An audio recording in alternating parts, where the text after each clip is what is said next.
Biar di edit aja. Bentar gue lihat dulu nih. 9 menit. Udah oke sih. Kayak network siapa? Oh iya yang kalian. Jadi 3, 2, 1. Halo, selamat pagi. Selamat pagi. Hari ini kelompok kami akan melakukan presentasi tentang aliran. Bukan presentasi, mempresentasikan PSOB. Sama aja. Jadi kita ingin mempresentasikan. Ya, selamat pagi. Hari ini kelompok kami akan mempresentasikan tentang aliran seni destil. Nama saya Iga Renzani. Nama saya Jaka Prasetyo. Saya Hotel juga. Saya Bagas Pratama Radio. Ya, kita mulai dari sejarah. Gerakan destil yang berbasis di Belanda menganut estetika abstrak yang berpusat pada elemen-elemen visual dasar seperti bentuk-bentuk geometris dan warna-warna primer. Sebagai reaksi terhadap dekoratif art deco yang berlebihan, penurunan kualitas dari seni destil dilihat oleh para penciptanya sebagai bahasa visual yang dimulai dengan era modern. Masa tatanan dunia baru yang spiritual dipimpin oleh para pelukis Theo van der Broek dan Pierre Mondrian. Seniman destil mengalihkan perhatian mereka tidak hanya ke media seni rupa seperti lukisan dan patung, tetapi juga hampir semua bentuk seni lainnya, termasuk desain industri, tipografi, arsitektur, bahkan sastra dan musik. Pengaruh destil mungkin paling terasa di bidang arsitektur, membantu memunculkan gaya ikonik internasional pada tahun 1920-an dan 1930. Salah satu seniman pada zaman destil yang pertama itu Pierre Mondrian. Mondrian lahir pada 7 Maret 1872 di Amersfoort, Nederland, dan meninggal pada 1 Februari 1944 di New York, US. Ia merupakan pelukis yang berperan penting dalam pengembangan seni abstrak modern dan eksponen utama gerakan seni abstrak Belanda yang dikenal sebagai destil atau the style dalam bahasa Inggris. Dalam lukisan-lukisan dewasanya, Mondrian menggunakan kombinasi garis lurus, sudut kanan, warna primer, hitam, putih, dan abu-abu.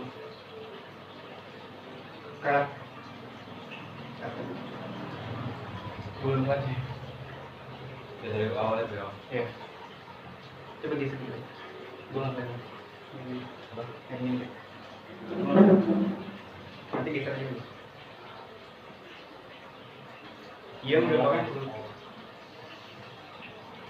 Ia merupakan pelukis yang berperan penting dalam pengembangan seni abstrak modern dan eksponen utama gerakan seni abstrak Belanda yang dikenal sebagai destil atau the style dalam bahasa Inggris. Dalam lukisan-lukisan dewasanya, Mondrian menggunakan kombinasi garis lurus, sudut kanan, warna primer, hitam, putih, dan abu-abu. Karya-karya yang dihasilkan memiliki kemurnian formal ekstrim yang mewujudkan keyakinan spiritual seniman dalam kosmos yang harmonis. Karya-karya Pierre Mondrian. Yang pertama adalah composition number 2. Contoh awal abstraksi geometris murni Mondrian. Composition number 2 berasal dari keterlibatannya dengan kelompok destil. Penggunaan ketat garis horizontal dan vertikal, warna primer dengan hitam dan abu-abu. Lalu ada composition number 2, Pierre and Ocean. Terlihat dari bentuknya yang simetris, lingkaran, warna putih dan hitam, lalu garis vertikal dan horizontal yang merupakan ciri dari aliran destil. Lalu ada composition chipboard dark color pada 1919.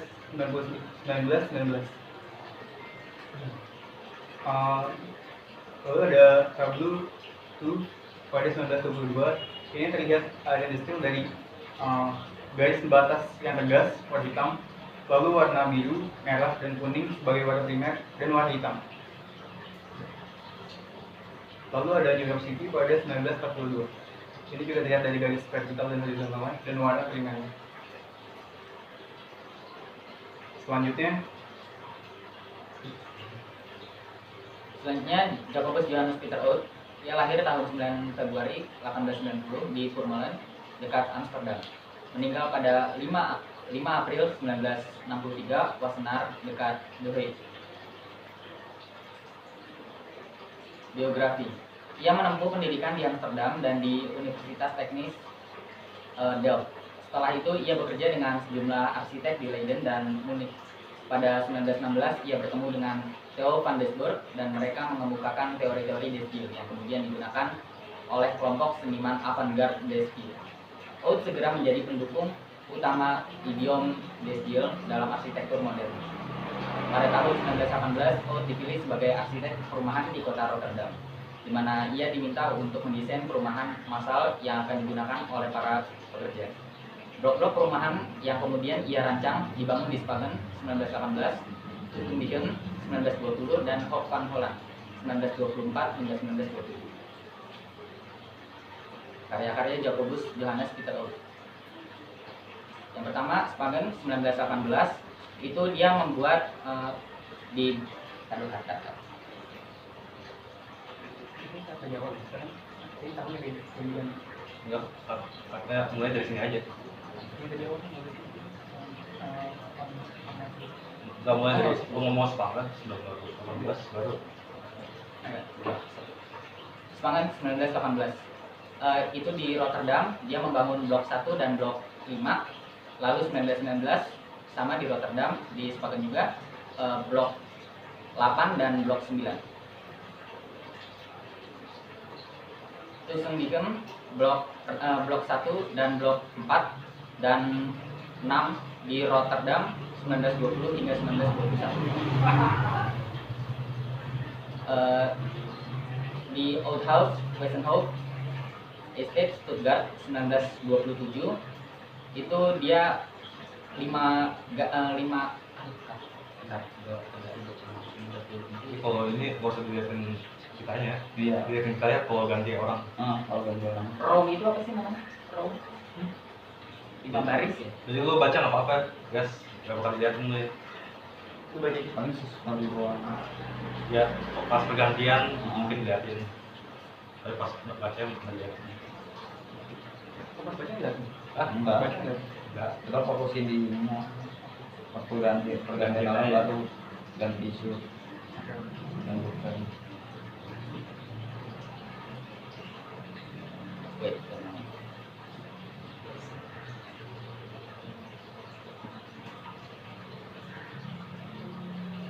1927, Westenhof Estate di Stuttgart, dia 5 baris rumah ia bangun.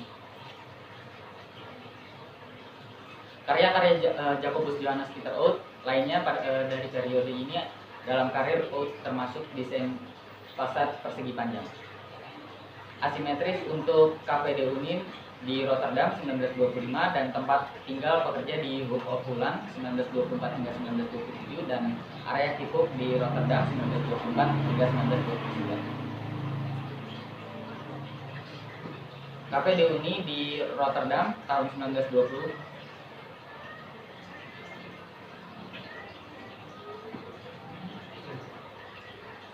Jacobus Johannes Peter, Hoek of Holland 1926 hingga 1927. Jacobus Johannes Peter, Kiphoek, Rotterdam. Dia di Housing Development Rotterdam. Pada tahun 1955 ia dianugerahi gelar dokter kehormatan oleh Universitas Teknik di Delft hingga ia wafat di Wassenaar pada 5 April 1963. Jacobus Johannes Peter Oud berpraktik sebagai arsitek independen. Karakteristik karya Jacobus juga mengikuti bentuk-bentuk dasar Deesdeel yang mengutamakan bentuk kubikal dan warna primer. Baik, seniman selanjutnya adalah Theo van Doesburg. Dia lahir 30 Agustus 1883 di Utrecht, Belanda, dan meninggal 7 Maret 1931 di Davos, Swiss. Belum ya? Belum ya? Oke, seniman selanjutnya adalah Theo van Doesburg. Dia lahir 30 Agustus 1883 di Utrecht, Belanda, dan meninggal 7 Maret 1931 Davos, Swiss. Gerakan seninya ada De Stijl, Neoclassicism, Concrete Art, dan Bauhaus. Bersama dengan Piet Mondrian, Theo van Doesburg adalah salah satu pendiri dan ahli teori termuka De Stijl. Gerakan seni mereka mulai di Belanda dan berkembang menjadi salah satu gerakan antar perang utama. Piet Mondrian menganjurkan estetika sederhana, geometris, dan reduktif dalam seni visual dan berpendapat bahwa lukisan, desain, dan arsitektur harus sepenuhnya terintegrasi. Van Doesburg menciptakan banyak lukisan abstrak dan juga merancang bangunan, dekorasi kamar, kaca patri, furnitur, barang-barang rumah tangga, yang juga mencontohkan teori estetika De Stijl dan ide-ide pribadinya. Dia menulis banyak esai dan risalah tentang abstraksi geometris dan De Stijl. Dia menerbitkan jurnal dan mengatur banyak pameran karya seniman De Stijl dan gerakan terkait. Berikut adalah karya-karya De Stijl dari Theo van Doesburg. Karya pertama adalah Dancers, tahun 1916. Dancer menunjukkan penjelajahan dalam teosofi dan spiritualisme. Dua tokoh dalam karya ini adalah Dancer menunjukkan penjelajahan dalam teosofi dan spiritualisme. Dua tokoh dalam karya ini adalah representasi abstrak dari dewa Hindu, yaitu Krishna yang sedang menari dan bermain suling. Selanjutnya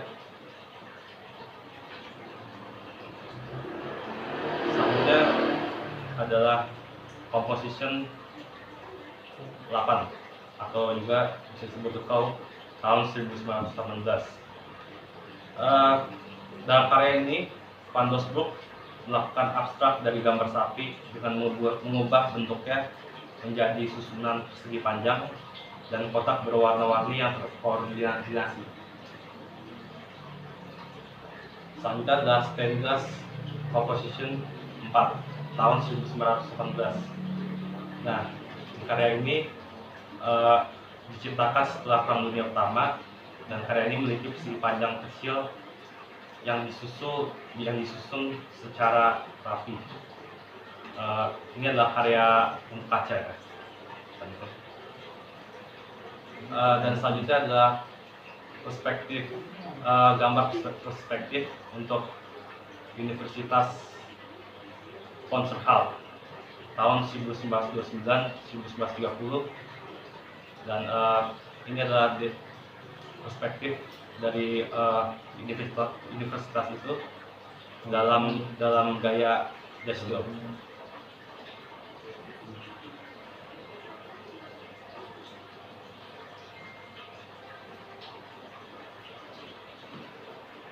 Ya, Gerrit Thomas Russell lahir pada 24 Juni 1888.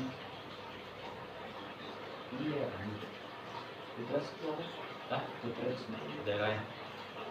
ini ada Utrecht,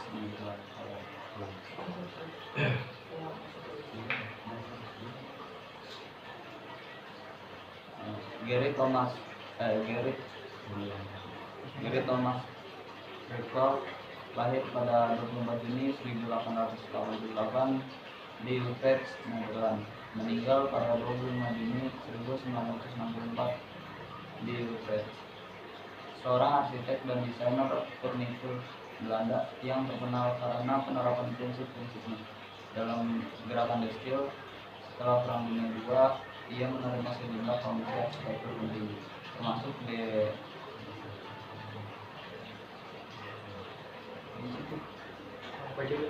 Ulang dari awal deh.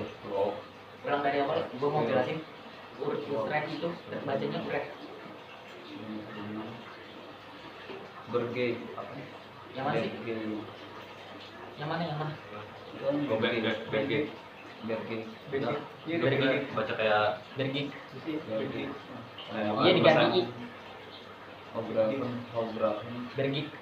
Oke. Hograven. Dan akademi seni. Arnhem. Arnhem. nggak usah akurat banget. Ucapannya nggak apa-apa. Lanjut, ulang dari awal. Dari atas, dari kiri.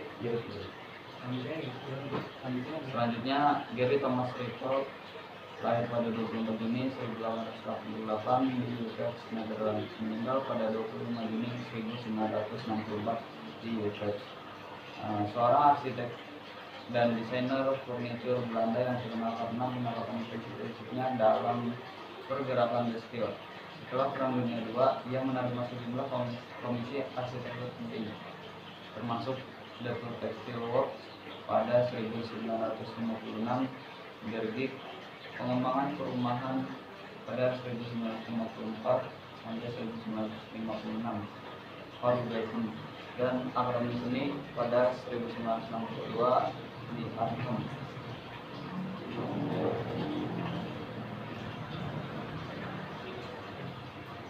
Karya-karya Gary Thomas Richter ada Rectangle, Angker,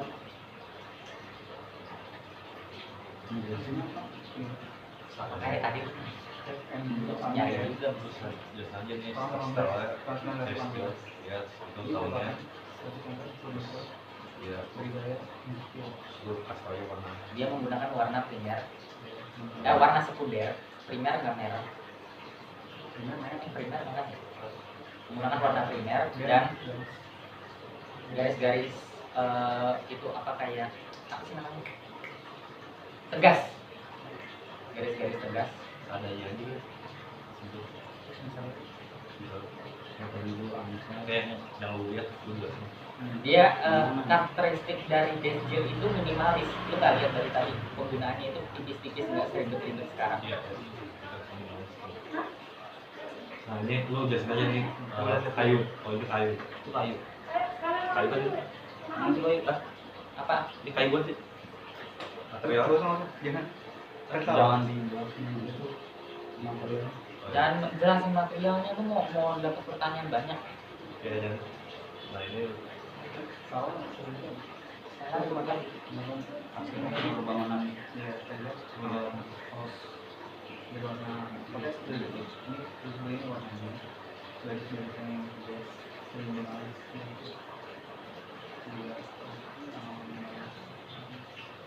ini apa sih? itu kursi Kursi.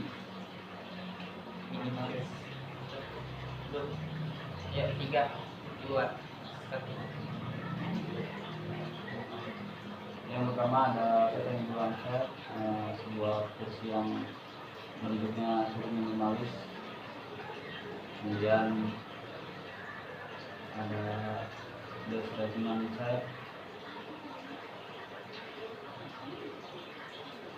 Kemudian dari arsitektur bangunan Schroeder House dibuat di Utrecht, Netherlands pada 1925.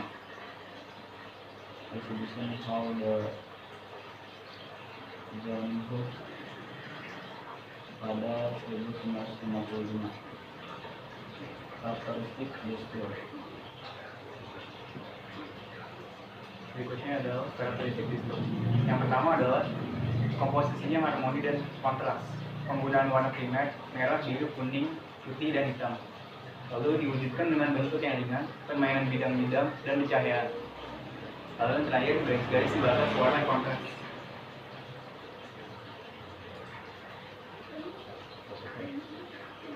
Sekian presentasi kami. Kurang lebihnya mohon maaf. Wassalamualaikum warahmatullahi wabarakatuh.